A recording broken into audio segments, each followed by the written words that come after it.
un montón. Muchas personas vienen a veces cuando estamos en Corea y vamos a los cultos, culto núcleo, o vamos a prácticamente cualquier culto. Normalmente siempre vemos a la gente corriendo para ir a la iglesia. A mí una de las cosas que me llamó la atención cuando estuvimos viajando en Corea precisamente fue eso, de que incluso una hora antes, hora y media antes, 2 horas antes, vemos a hermanos que están entrando en la iglesia.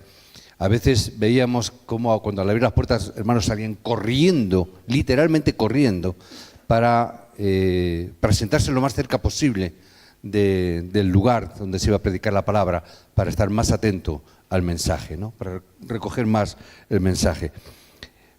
Quieren recibir gracia de parte de Dios y van corriendo.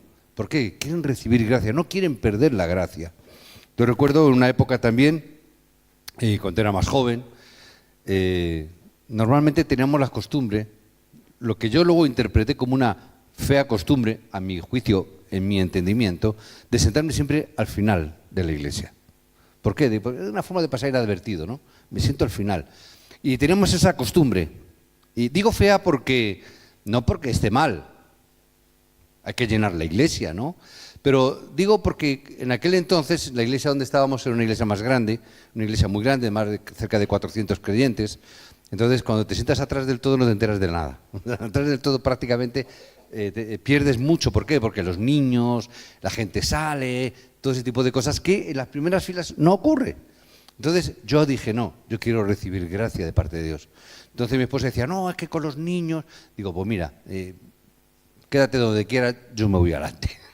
Y desde entonces tomé la costumbre de ir adelante. ¿Por qué? Porque quiero recibir gracia de parte de Dios. Las personas tenemos que venir a recibir gracia de parte de Dios. ¿Por qué? Porque la voy a necesitar durante el resto de la semana. Porque hay muchas personas, hay muchos creyentes que vienen a la iglesia y ya vienen desanimados. Llegan desanimados, no tienen fuerza. Y hay veces que ocurre que me siento al final porque así ya como que paso más inadvertido, ¿no? Y, no tengo que hablar con la gente. ¿Por qué? Me molesta que la gente me pregunte. Si estoy así, me molesta que me pregunten. Entonces me siento al final y termino el culto y me voy. Y así nadie se da cuenta, ¿no? Aquí, como tienes que pasar por adelante, nos damos cuenta rápidamente, ¿no? Pero hay veces que hacemos esto. ¿Por qué? No tenemos gracia, no tenemos fuerza. Y a veces pienso lo difícil que tiene que ser para ellos. A veces pienso lo difícil que tiene que ser para un creyente venir a la iglesia, venir al culto y no recibir gracia. Tiene que ser algo frustrante. Al igual que las personas, yo pienso a veces, sobre todo cuando sale en televisión que se ha suicidado un cantante, un artista o un qué sé yo, ¿no? Personas de estas, no importantes, sino que son famosas y que se ha suicidado porque yo pienso y digo, qué mal lo tenía que haber estado pasando esta persona para poder suicidarse. Para estar pensando solamente en el suicidio. ¿Cuánto tiene que estar sufriendo esa persona? ¿Verdad? Sufren mucho, muchas veces las personas y no nos damos cuenta de la vida que llevan en este momento. Y a veces no nos damos cuenta de que hay mucha gente así a nuestro alrededor que no reciben gracia, que están sufriendo y no saben por qué. Y nosotros no nos enteramos tampoco. A veces porque somos mayores, ¿verdad? A veces decimos, es que somos mayores y ya... Y por eso compartía esta mañana con los obreros. Había una persona así mayor también que se dedicaba a vender aceite, ¿verdad? Les compartía. Y cuando la gente iba por allí les preguntaba, oiga, ¿usted sabe por dónde se come bien por aquí? Tanto le preguntaron que montó un restaurante, empezó a hacer comida sencilla, como es freír pollo, y de pronto, de la noche a la mañana, como aquel que dice, se convirtió en una de las mayores franquicias del mundo. El Kentucky Fried Chicken, que todos lo conocéis, ¿verdad? El KFC, en todos los centros comerciales hay un restaurante de estos. Empezó una persona mayor y levantó un imperio. No importa la edad, pero muchas personas caen en este tópico. ¿Qué problema? Hay otros que, en cambio, han tenido éxito, y no solamente han tenido éxito, sino que han sido capaces de transformar el mundo. Por ejemplo, Bill Gates. Con todas estas iniciativas tecnológicas, ha modificado el mundo. Hasta hace muy poquitos años, hasta hace muy poquito, nadie podía pensar que prácticamente en cada hogar, en casi todos los hogares hoy en día, de Occidente por lo menos, hay un ordenador. Es más, hay más de un ordenador inclusive. como las televisiones. Yo siendo pequeño, tener una televisión, eso ya era un lujo. Y ahí cuando salieron las televisiones en color. Algún joven estará diciendo, estará pensando, pero es que había televisiones que no eran en color. Pues las había, no eran en color las televisiones. Y había una, y eran así de grandes, no de ancho, de profundidad, ¿verdad? Ahora tú las ves y los remantes dirán, pero había televisiones tan grandes. Las había, ¿verdad? Ahora las hay en color, las tenemos en todos los hogares y más de una. ¿Hay alguna familia aquí que no tenga más de una televisión? Tenemos en el salón, en el dormitorio, en la cocina, porque las mujeres en la cocina. Tú no, porque tú no vales. Tú no cuentas. No estás casado todavía. Pero en todas las casas, hasta en la cocina, porque estás cocinando. ¿Cómo me voy a perder yo en la telenovela? ¿O me voy a perder yo el partido de fútbol? ¿O me voy a perder...? ¿Verdad? Personas que han transformado el mundo. Steve Jobs transforman el mundo. Es cierto. Pero incluso aunque hagan este tipo de cosas, hay algo que no pueden hacer. Solucionar el problema espiritual. ¿Amén? No importa lo importantes que sean. No importa lo millonarios que hayan llegado a ser. No pueden solucionar su problema espiritual. Por eso vemos a las personas, veo los personajes que son utilizados en la palabra, en la Biblia. Todos recibieron respuestas grandiosas. Amén. Respuestas grandes, grandiosas en el tiempo. Por eso, ¿qué es lo que tenemos que tomar? ¿O qué es lo que tomaron para que fuese así? ¿Cuál es el fundamento que ellos pusieron? El mensaje de hoy es restaurar lo fundamental. Tenemos que estar entendiendo esta palabra. Tenemos que estar restaurando lo que es fundamental en la vida. ¿Qué es lo que tengo que estar restaurando? Entender Génesis 1. Tengo que entender Génesis 1, 27 y 28. Dios creó al hombre, ¿a cómo? A su imagen y semejanza. Dios puso imagen y semejanza en el corazón, en la vida de la persona. Dios no nos ha creado de cualquier manera. Dios nos ha dado una identidad importante. No es una identidad cualquiera, es una identidad de un hijo de Dios. No es una identidad como Dios ha creado el resto de la naturaleza y el resto de los animales. Decíamos esta mañana, está bien, hay que cuidarlos. Está bien, hay que guardarlos porque Dios nos ha dado también una responsabilidad con la creación de Dios. No podemos romper este mundo, no podemos romper este equilibrio, no podemos maltratar lo que Dios ha creado para nuestro sostén, para nuestro disfrute, para nuestro deleite. Pero lo que tengo que saber por encima de todo es que hemos sido creados a su imagen y bendición, a su imagen y semejanza, y nos bendijo Dios. ¿Por qué? Porque Dios quiere bendecirnos. Dios quiere que seamos bendecidos. Dios quiere que seamos felices. Dios quiere que gocemos de nuestra identidad. Este es el fundamento que tenemos que buscar. Que Dios nos ha creado y nos ha puesto espíritu. ¿Para qué razón sería que Dios ha puesto espíritu en el hombre, pero no se lo ha puesto al resto de los animales? Yo tengo que saber que mi identidad pasa por estar en relación con el Padre, en relación con el Dios creador del cielo y de la tierra. Pero el ser humano, como es, el ser humano fracasó en el huerto del Edén. Génesis 3, fracasó, no entendió la gracia de Dios. Por no entender que todo es por gracia, es que el hombre fracasa. Pero Dios inmediatamente promovió y prometió enviar la respuesta. Voy a enviar a Cristo, voy a enviar al descendiente de la mujer. Y ese descendiente de la mujer pisará la serpiente que ha engañado y sigue engañando el día de hoy al ser humano, a las personas. Por eso a día de hoy seguimos necesitando que este Cristo siga estando en nuestra vida, pisando aquel que nos engaña continua y constantemente. Necesitamos entrar dentro de este fundamento. El ser humano caído salió del Edén, salió de ese lugar y cayó en una época llamada la época de Nefilín o la época de los gigantes. Pero Dios sigue bendiciendo a su pueblo y Dios sigue bendiciéndonos de tal manera que nos da a Cristo. ¿Para qué? Para que lo transformemos en el reino de Dios. ¿Por qué estamos nosotros hoy aquí? Porque en esta época también de gigantes y en esta época de crueldad, Tenemos que seguir estableciendo el reino de Dios. ¿Por qué? Porque aquí están Nefilín. Es la época de los gigantes. Es la época que Jesús mismo dijo que estaba pasando y viviendo en la época en la que Jesús tuvo su ministerio en la tierra. Esta época es igual que la época de Noé, dijo. ¿Por qué? Comen, beben, se dan en casamiento. Nada más. Solamente las cosas físicas no han entendido el reino de los cielos. En la época en la que estamos hoy viviendo es muy pareja, es muy similar. La gente vive para comer, vive para beber y la gente simplemente se relaciona para deleite propio y personal, donde sigue levantándose el yo por encima de cualquier otra realidad. Sigue siendo una época de Nefilín, una época de gigantes, pero que Dios quiere que nosotros transformemos en el reino de Dios. Ahora, el ser humano en aquel entonces empezó a construir una gran torre, la gran torre de Babel, Génesis 11. Por eso Dios nos está dando el poder. Hechos 1:8. ¿Por qué? No levantéis algo con vuestras fuerzas, no es con vuestras manos, no es vuestro éxito personal, no es vuestras capacidades, es con el poder de Dios. Recibiréis poder.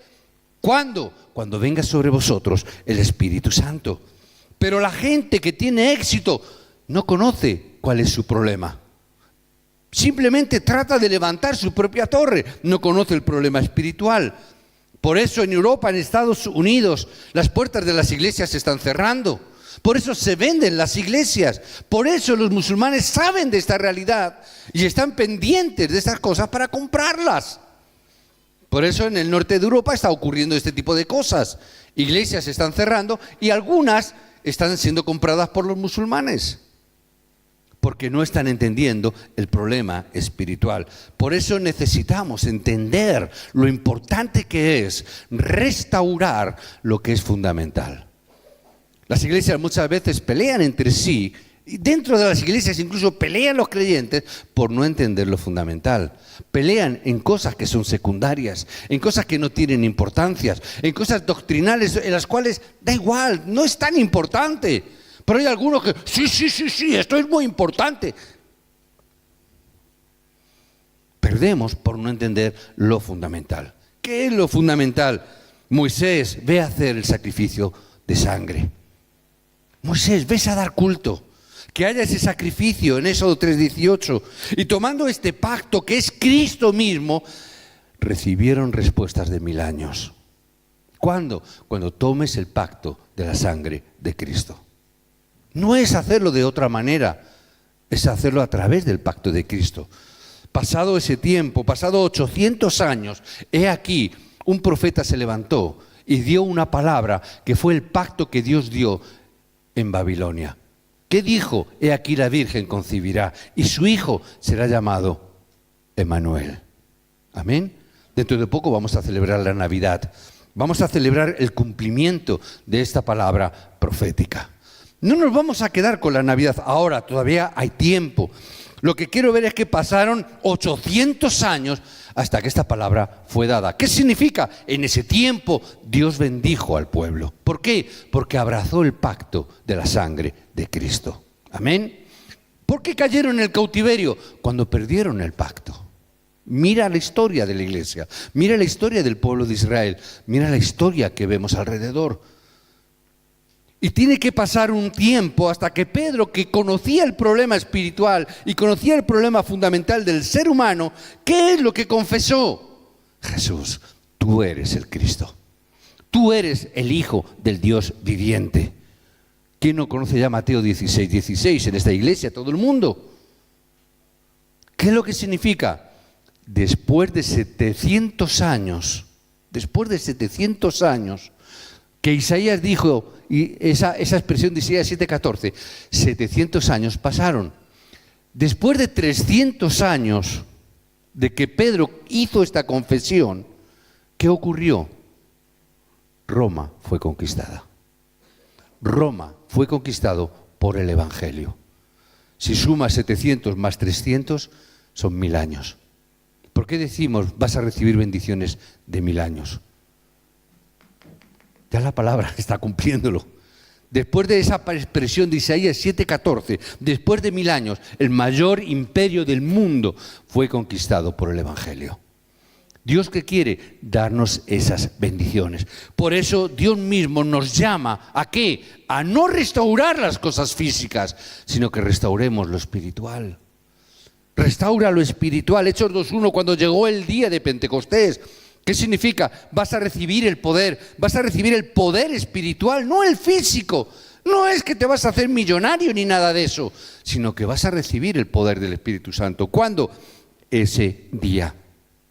En aquel día. Es el tiempo, es el horario de Dios, que Dios va a obrar en cada vida, en cada familia, en cada negocio, en cada empresa, en cada universidad, en cada instituto, donde los hijos de Dios proclamemos esta verdad. Simplemente lo que nos está diciendo, tienes que desafiar. ¿Por qué? Porque yo me pienso y pregunto, ¿por qué tengo que ganar dinero hoy en día? ¿Por qué tenemos que tener éxito?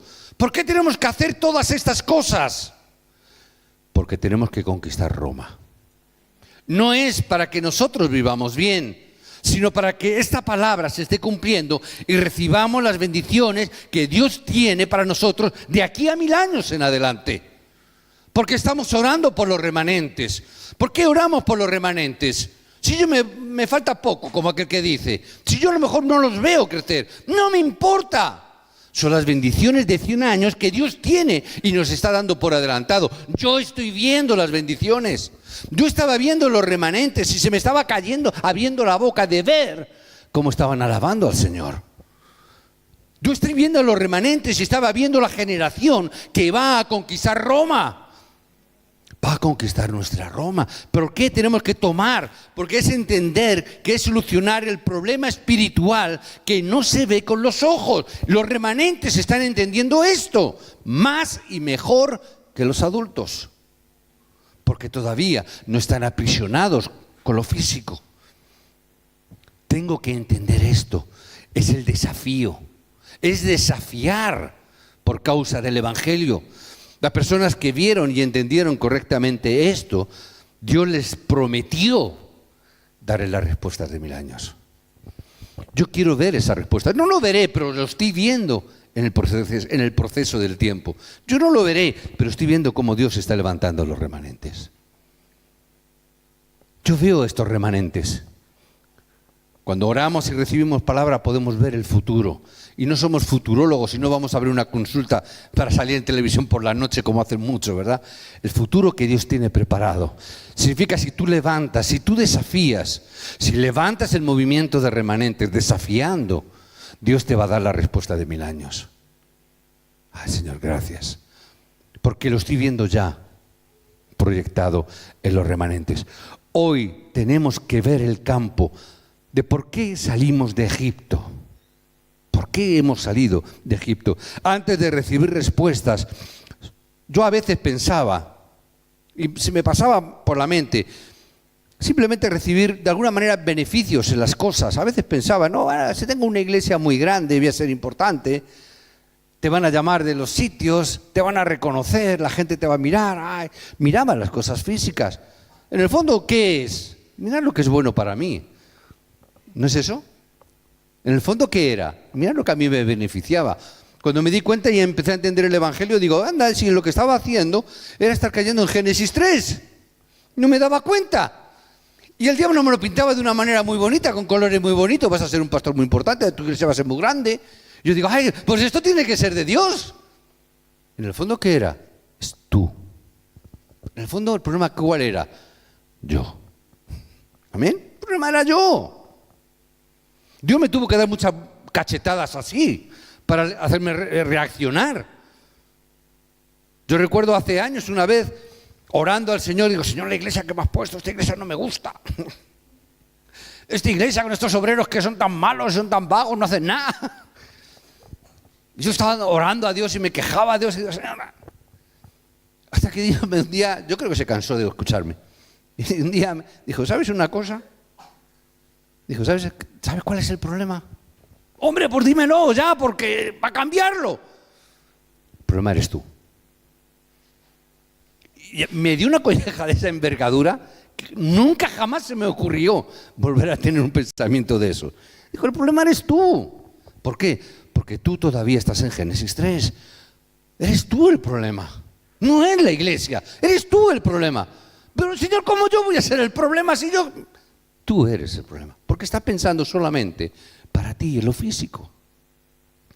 ¿Por qué estás en esa situación? Para que cambies, para que renueves tu pensamiento, para que busques la luz, para que busques el pacto de Dios por encima de cualquier pensamiento humano.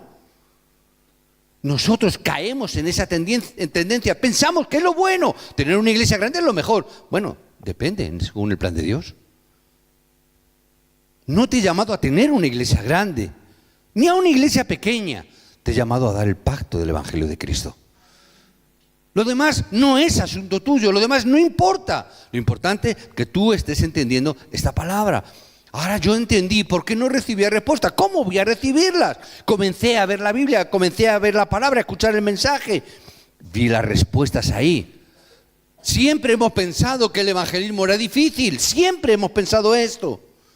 Es que me da vergüenza, es que tenemos que hacer muchas cosas, es que cuesta dinero, es que tienes que estar empujando a la gente para que vayan a las campañas, tienes que empujar a los líderes, tienes que empujar a los creyentes. Es que es muy complicado, es muy difícil porque luego la gente lo ve o no lo ve, se ríe o no se ríe de nosotros. Ay, es que es tan complicado, es tan difícil. Dios nos da respuestas en la palabra. Y Dios nos empezará a dar respuestas cuando salgamos al campo y cuando salgamos de nuestro estado y sepamos para qué Dios nos ha salvado. Para qué Dios nos ha dado el salir de Egipto. No es solamente para hacer cosas difíciles, sino para que el plan y el propósito de Dios se cumpla. En el texto que hemos mencionado y que hemos leído antes, Deuteronomio capítulo 6, del 4 al 9. Oye Israel, Jehová nuestro Dios, Jehová uno es. Amarás a Jehová tu Dios de todo tu corazón y de toda tu alma y con todas tus fuerzas. Y estas palabras que yo te mando hoy estarán sobre tu corazón. Las repetirás a tus hijos y hablarás de ellas estando en tu casa y andando por el camino y al acostarte y cuando te levantes, y las atarás como una señal en tu mano y estarán como frontales entre tus ojos y las escribirás en los postes de tu casa, en tus puertas. Es el último mensaje que Dios les da antes de entrar en Canaán. Yo tengo que ver y entender esta palabra. Es la última palabra, Deuteronomio, ¿qué significa? Es nuevamente dar la ley. Deuteronomio significa segunda ley. Deuteronomio, ley. La segunda ley, la segunda vez que te doy la ley. ¿Por qué te tengo que dar 2 veces la ley? Porque la primera no te has enterado. ¿Para qué Dios nos lo da? Para que esta palabra significa que la grabemos profundamente en nuestro corazón antes de entrar en Canaán. Antes de salir al campo y antes de entrar en nuestro Canaán, tenemos que grabar la palabra. Es lo que Dios quería hacer, que se grabe en nuestros corazones. ¿Qué es lo que Dios te está diciendo? Que seamos libres y liberados de la esclavitud. Si solo descubriéramos esto, decía a los obreros esta mañana, si solo como obreros, como creyentes descubriéramos que ya no somos esclavos, que ya no pertenecemos a esa esclavitud, si nos diésemos cuenta de que no podemos seguir viviendo así, Dios nos daría tanta gracia que las cosas cambiarían. ¿Por qué no cambiamos? ¿Por qué las cosas no se cambian? ¿Por qué no hay una renovación? Porque todavía no hemos entendido esta palabra, no lo hemos entendido. Porque la realidad es que casi siempre seguimos pensando y viviendo como esclavos, donde nos preocupamos por las cosas de los esclavos. Ay, ¿qué voy a comer mañana? Un toxicómano, cuando se acuesta, ¿cuál es su último pensamiento? ¿Cómo yo mañana voy a conseguir la dosis que necesito? ¿Sí o no? Quizás, no sé, a lo mejor algunos como hemos experimentado esto y conocido, su último pensamiento, ¿cuál es? No duerme pensando, ¿cómo yo mañana? ¿A quién mañana yo voy a engañar? ¿A quién mañana voy a robar? ¿A quién mañana? ¿Qué voy a hacer? ¿Qué tengo para vender para conseguir la dosis? Su pensamiento es ese. ¿Eso qué es? Pensamiento de esclavitud. Se levantan por la mañana. Tú te levantas por la mañana y lo primero que haces es que voy a desayunar. Normalmente. Voy a hacer el desayuno. ¿Qué hay para desayunar? Un toxicómano no. Un toxicómano se levanta y dice, ¿a quién voy? ¿A dónde voy a conseguir la dosis? Necesito. ¿Por qué? Pensamiento de esclavo. ¿Cuál es nuestro primer principio cuando nos levantamos por la mañana? ¿Qué voy a comer? Pensamiento de esclavo. ¿Qué es lo más importante? Llenar el estómago, llenar la panza. ¿Es que no comiste esa noche? ¿Es que no comiste ayer? ¿Y hoy otra vez vas a comer? Primero, el pensamiento es, vamos a comer, porque está aquí, es nuestra actitud, es nuestro pensamiento. Si yo cambio ese pensamiento, recibiré gracia. Tenemos que cambiar este pensamiento. Yo era pueblo de Dios también, pero no tenía fuerza. Llegó un momento donde yo tuve que pensar y pensé, hay algo que está fallando, algo no va bien. Porque no es normal que no tenga fuerza. Soy un hijo de Dios. No es normal que no tengamos poder. ¿A veces no lo has pensado? ¿No habéis pensado así? Pensar un poco. Somos hijos de Dios, pero ¿por qué no tengo fuerza? ¿Qué es lo que está pasando? ¿Qué es lo que Jesús les dijo? Y nos dice a nosotros. Nos dijo, id a predicar el evangelio, ¿a dónde? Todas las naciones. Que no tenga fuerza, no tiene sentido. Porque si Dios me está llamando y Dios me dice, y Cristo me está diciendo que tengo que ir a levantar las naciones, que no tenga fuerza, no cabe en el pensamiento. Dios no me puede estar mandando algo que yo no puedo hacer. Algo está fallando. ¿Qué será? Moisés estuvo en el palacio. ¿Y qué es lo que pensaría? Mi pueblo es esclavo, mi pueblo está pasando hambre, mi pueblo es un pueblo de esclavitud y yo estoy en el palacio. No puede ser, algo está fallando, algo no está bien.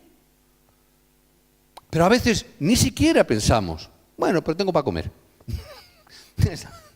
Lo arreglamos con las cosas físicas, las tapamos y las cubrimos, pero no entendemos la palabra. ¿Qué significa? Tenemos que ser liberados totalmente, completamente de la esclavitud.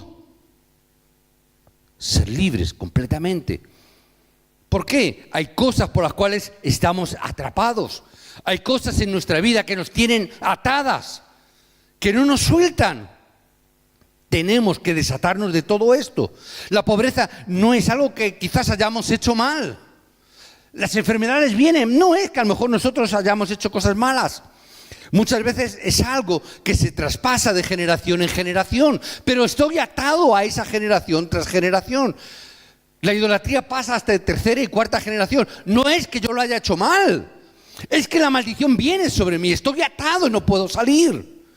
Porque hay tantas veces que pasan años y años y años, no pasa nada, no cambia nada. Es un problema por el cual estamos atados. Seguimos siendo esclavos, no hemos cambiado nuestro parámetro, seguimos estando ahí. Tenemos que salir, pero no tengo poder. No tiene sentido. No soy un hijo de Dios. No somos hijos de Dios. No tiene sentido si yo digo no tengo poder. Si yo digo no tengo poder, algo está fallando. Porque soy un hijo de Dios.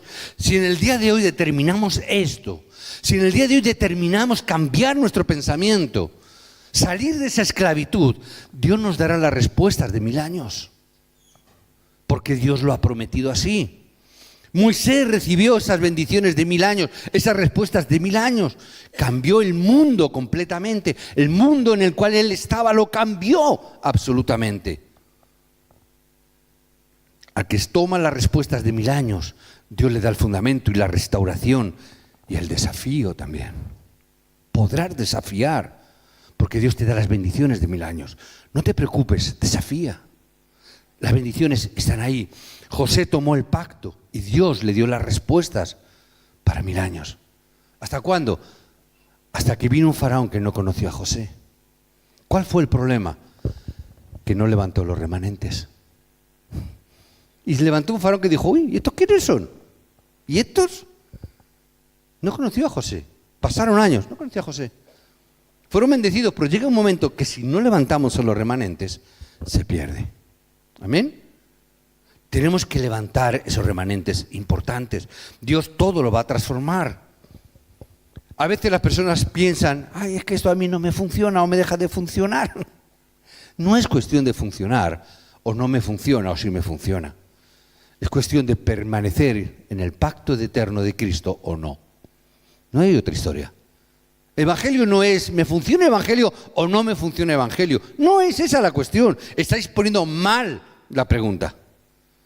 La cuestión es, ¿estoy dentro del pacto eterno o no estoy dentro del pacto eterno. Porque si estoy dentro del pacto eterno, funciona sí o sí. No es cuestión de funcionar. Las cosas ocurren sí o sí. ¿Amén? Tenemos que tomar ello.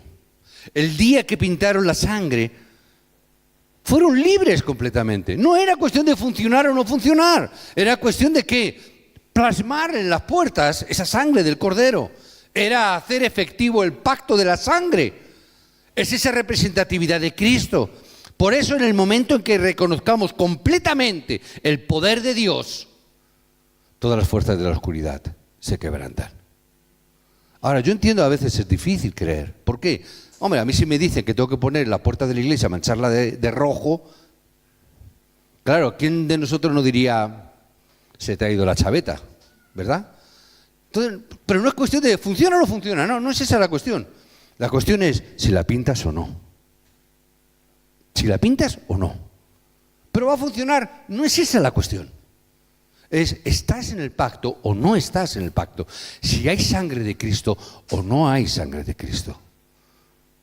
¿Cómo hay que hacer el culto? No es esa la pregunta. ¿Es Cristo quien está en el culto o no es Cristo? Porque podemos hacer muchas cosas buenas, pero si no está Cristo, eso no es culto a Dios. Le pasó a Caín. No, yo te voy a llevar las mejores hortalizas. Caín, no has entendido el culto. Culto es a través de la sangre de Cristo. No es cuestión de que sea peor calidad o mejor calidad que la de Abel. No es que Abel llevara un ternero mejor que la verdura que tú llevaras. Es que tiene que haber derramamiento de sangre. Si no hay derramamiento de sangre, no hay poder de Cristo. Si no hay derramamiento de sangre, no hay liberación de esclavitud. Si no hay derramamiento de sangre, si no es Cristo, no hay nada. Si no hay Cristo, no hay poder. Si no hay Cristo, no hay reino de los cielos. Si no hay Cristo, no se puede quebrantar el poder de la oscuridad. Si no hay Cristo, no hay nada. Por eso solo Cristo. Porque si no, no hay nada, absolutamente nada. Cuando solamente estableces el reino de los cielos, la oscuridad se quiebra, es indudable. Nos habló del sacrificio de la sangre que había de que pintar en los dinteles. ¿Por qué? Ese era el pacto eterno. Es la llave y el método para ser libres de toda esclavitud. Hoy yo tengo que seguir establecido en el método de la sangre de Cristo. No hay otra cosa. Si lo establezco, habrá respuestas. ¿Qué hicieron mientras iban por el desierto? Establecieron las 3 festividades. Dios les habló, levantar 3 fiestas. No era para que se echaran a dormir. Nunca olvidéis. ¿Por qué? Tenéis que celebrar la Pascua. Nunca olvidéis de dónde Dios os ha sacado. ¿Por qué dice que tenemos que hacer fiesta? No olvides. Hoy en día celebramos fiesta por todo. Por todo y casi por nada. Cualquier tontería, cualquier cosa. ¡Ah, fiesta! Vale, está bien. Hoy en día tenemos la fiesta de la Pascua, la Semana Santa. ¿Pero qué hacemos? Nos vamos de puente.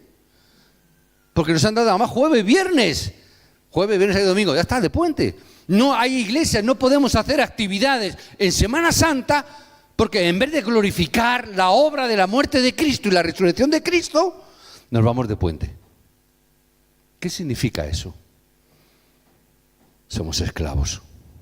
Aún no somos libres. Yo recuerdo, hace unos años, ¿qué año? Pues fácil. Podéis mirar el calendario unos años atrás, el día que la Navidad cayó en domingo. 3 años. Bueno, pues hace 3 años a mí me hizo una gracia. ¿Por qué? Hombre, no podemos celebrar el día de Navidad en Navidad porque no estamos. ¿Cómo? Hombre, los compromisos, cuidado que yo entiendo, no, pero me hizo gracia. Digo, está bien, vamos a celebrar el día de Navidad en Nochevieja. ¿Por qué? Porque no estamos. Yo digo, todavía estamos en esclavitud. No hemos entendido todavía. Seguimos esclavos. Me lo ha recordado porque mis nietas, para el día 23, que cuando 23, domingo, celebramos. Es el día de Navidad que vamos a celebrar. Me llegan mis nietas y me dicen, no, es que en el curso de pintura donde están haciendo un curso de pintura, pues a la profesora no se le ha ocurrido otra cosa que el domingo, tener todo el domingo para hacer una actividad con las niñas, con hacer unos dibujos y tal. Y claro, las niñas están súper ilusionadísimas. Pero claro, cuando vinimos de Valencia y nos dicen esto, o fue antes de irnos a Valencia, bueno, yo me quedé así, hombre, claro, el culto, ¿qué hacemos? Claro, yo no soy el padre. Pero y hablando con ella decía, pues lo podemos hacer en la Navidad, pues lo podemos hacer el sábado. Respuesta de una niña, ¿no? Pues lo hacemos, ¿por qué? No quiere perderse ese evento, ese curso no quiere perdérselo. Y ya digo, no, cariño, no puede ser porque la Navidad es al día siguiente, el 24. Pues lo hacemos el domingo siguiente, la Navidad. Respuestas de niñas. Y ya digo, yo me reía porque digo, no podemos. ¿Por qué? ¿Y por qué no podemos? Pues hombre, porque la Navidad cae el día 24 de diciembre todos los años. No podemos cambiarlo. Pero el razonamiento de un niño, de una niña de 8 y 6 años, por desgracia, es el pensamiento que muchos cristianos tienen en el día de hoy. ¿Por qué? Porque priorizamos otras cosas. Pero estamos celebrando que Cristo vino al mundo, que eso es Isaías 7:14, se ha cumplido. El Emmanuel viene a estar con nosotros. Sí, pero que venga otro día porque me viene mal. Seguimos teniendo mentalidad de esclavos. Seguimos teniendo una mentalidad que todavía no estamos ya algunos dicen, bueno, pero ya no hemos salido de Egipto. Vale, te compro que no hemos salido de Egipto, pero todavía estás en el desierto. Todavía estamos en el desierto. Es que me viene mal ese día para celebrar la Navidad. Es que no estamos haciendo una fiesta. No es que sea fiesta. Estamos conmemorando la venida de Cristo. No es una fiesta. ¿Por qué Dios nos dijo que hiciéramos esta fiesta de la Pascua? No olvides nunca el derramamiento de la sangre. No es para que te vayas de vacaciones. No quiero ser tampoco dogmático, pero te digo, no puedo perder de vista la fiesta, no por la fiesta que deje de trabajar, sino porque en ese tiempo yo quiero recordar que yo salí de esclavitud porque hubo un derramamiento de sangre, porque yo un día puse sangre en los dinteles de mi puerta y desde entonces he sido libre. No quiero volver a esclavitud, no quiero volver al desierto, no quiero volver, aunque sea una jaula de oro, no quiero volver a un estado de esclavitud. Por eso quiero celebrar la Navidad, por eso quiero celebrar Semana Santa, por eso quiero celebrar la Pascua, quiero celebrar el tabernáculo, que me dice que en ese lugar Dios está presente. Yo quiero seguir celebrando ese tabernáculo, aunque sea en un local como este, pero no dejar de celebrar el culto que Dios está con nosotros. No es una fiesta. Los domingos no es que sea una fiesta, es que el domingo es el día del Señor.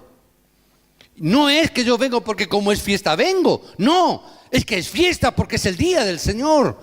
Y venimos a conmemorar, a darle gloria a Dios, a darle honra. Yo vengo a rendir culto a Dios, porque Dios es digno de que nosotros le demos culto. Cuando cantamos y alabamos al Señor, ¿cómo lo tenemos que hacer? En espíritu y en verdad. ¿Pero qué verdad? La verdad de Cristo. El espíritu. ¿Qué espíritu? ¿El de esclavitud? El espíritu de Cristo. Ayer teníamos una conversación, Pascual y yo, a la alabanza. Y yo le miré y digo, tienes razón, porque a veces alabamos al Señor y tenemos unas caras que dices, hay veces, ¿tú te crees que estás alabando a Dios? Estás cantando. A veces simplemente cantas, abres la boca. A veces somos como marionetas, ¿no? Los muñecos que les meten la mano y les abren la boca, ¿no? Ya está. Pero no estás dando culto a Dios, no estás alabando a Dios. ¿Por qué? Porque si alabáramos a Dios de todo corazón, como dice la palabra, con todo tu corazón, con toda tu mente, con todas tus fuerzas, se manifestaría poder de Dios. ¿Por qué? Porque Dios mora en la alabanza de su pueblo. Si nosotros manifestáramos la gracia de Dios y pudiéramos dar culto a Dios como Dios quiere que lo hagamos, por eso escribe estas palabras. Repítelas, enséñalas una y otra vez para que se grabe en tu corazón. Cuando vengas, ven a dar culto a Dios. Entra a recibir gracia de Dios. No cubras un expediente. No estamos aquí como la Iglesia Católica para celebrar las fiestas de guardar y si no es pecado mortal y tal. No estamos para eso. Venimos a dar culto a Dios, porque es digno que lo hagamos. Y sería un pecado de injusticia si no lo hiciéramos. Porque es justo que a Dios se le alabe y se le adore, en espíritu y en verdad. Si yo no lo hago, estoy pecando. ¿Es que es pecado eso? No, es pecado de injusticia. ¿Amén? Es pecado de injusticia, porque no estás siendo justo. Porque Dios dio su vida por ti. Porque es digno que nosotros le alabemos y les glorifiquemos. Cuando hacemos esto, aunque parezca que tengamos sufrimiento, y hay veces pueden venir crisis y tendrás problemas. ¿Por qué? Porque vivimos en este mundo y estamos sujetos a los límites de este mundo, en los cuales además Satanás es el príncipe de este siglo. Pero si nosotros, aun en medio de todo eso, vemos el plan de Dios que se va a cumplir. No preguntes por qué vienen problemas, pero tú pregunta, Señor, ¿cuál es tu plan en medio de este problema? Amén. Si tú entiendes el pacto eterno de Dios, si tú entiendes esta palabra, en medio del problema, en medio del sufrimiento, en medio de lo que a ti te dé la gana decirme, tú vas a ver el plan de Dios. Y por lo tanto, no vas a ser movido. Vas a recibir gracia. Que es lo que empecé hablando. Venimos al culto y si yo vengo con un corazón, recibo gracia. Vengo a recibir gracia de Dios. Pensaron, el pueblo de Israel va a fracasar en el desierto. ¿El faraón qué pensó? Déjalos, se van a morir. Van a perecer en el desierto. Se van a morir. Las lluvias, el frío, las bestias, los animales del desierto, las serpientes, van a fracasar. Pero recibieron gracia de Dios y llegaron hasta Canaán. El mundo dice, la gente dice, están locos estos creyentes. Está bien, tú ríete, se van a morir de asco, da igual, déjalo. Llegaremos a Canaán. Los muros se derribaron en Jericó. El Jordán se abrió. El rumor llegó no solamente a Canaán, llegó a todas las naciones de alrededor. 7 naciones, 7 pueblos de alrededor escucharon la gloria de Dios. Escucharon y huyeron de la grandeza del Dios que les precedía a ese pueblo que eran como langostas. Pero el poder de Dios les precedía y la gente atemorizada retrocedía ante el pueblo de Dios. No es problema, no es dificultad, no es crisis, es el plan y el proyecto de Dios. Es el plan de Dios para nuestras vidas. La gente quedará paralizada de temor cuando vea al pueblo de Dios levantado, caminando en la dirección de Canaán. Las naciones temerán, porque verán el poder de Dios que precede a ese pueblo. Parece que tenemos dificultades, por eso tenemos que tomar este pacto en el día de hoy. Porque tenemos dificultades, tenemos problemas, posiblemente algunos tengan crisis, pero precisamente por eso toma el pacto de hoy y el poder de la oscuridad se derrumbará. Toma este pacto en el día de hoy. Graba esta palabra que hoy hemos leído y que hemos leído a los remanentes. Grábala en tu corazón, tu mente y en tu espíritu. Amén. Grábala doblemente. ¿Hasta cuándo tengo que grabarla? Hasta que se enraíce. ¿Cuánto tiene que enraizar? Hasta que quede bien grabada. ¿Cuánto? Hasta que se convierta en tu naturaleza. Para que dejes de ser un esclavo y te empieces a disfrutar a ser un hijo de Dios. Que tu naturaleza cambie como un hijo de Dios. Hasta ahí tenemos que empezar a repetir esta palabra. Os bendigo en el nombre de Jesucristo. Que esta palabra quede grabada en vuestros días, en vuestras vidas, que gocéis y que disfrutéis, que podáis gozar y disfrutar en la conclusión que es Cristo en vosotros. Amén.